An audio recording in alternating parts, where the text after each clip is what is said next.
Akkuma fiidiyoo tana bantetti balbala rizqii tasicufamte hunda rabbi siif haa banu. Balbala sicufamte hunda rabbi siif haa banu. Balbala khayriidha.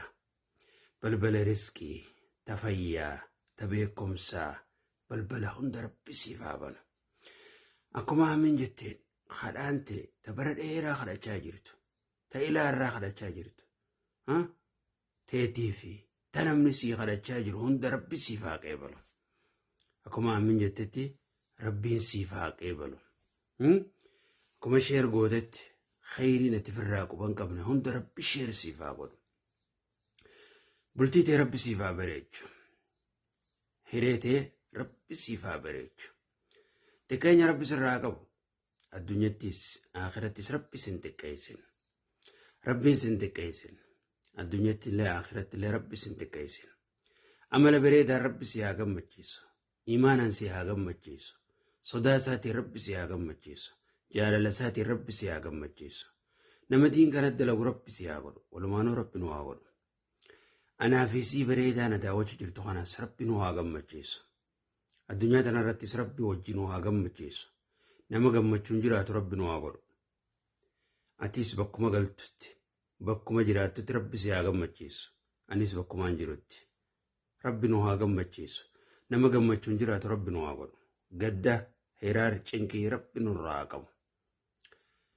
Boqonnaa sammuu rabbi nuuf haa kennu. Beekumsa sammuu rabbi nuuf haa kennu.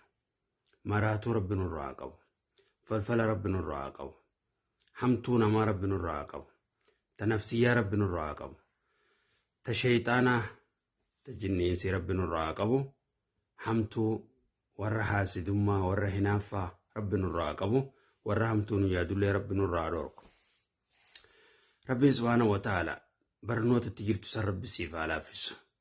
Barnoota san rabbi siif haa laaffisu. Nama barnoota san baratee fiinxa bahee rabbi si haa godhu. Barnoota barakaa qabu rabbi siif haa godhu.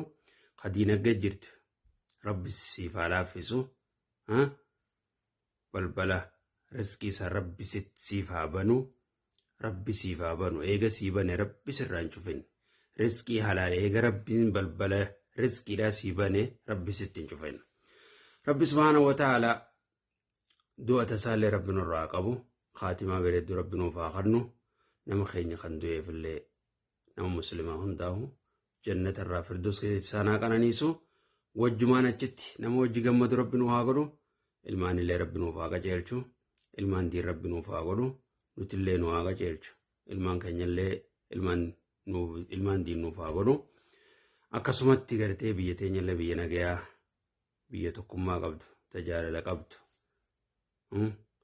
ta toohida qabdu. Rabbi nuuf haa godhu. Hamtuu rabbi nurraa haa qabu.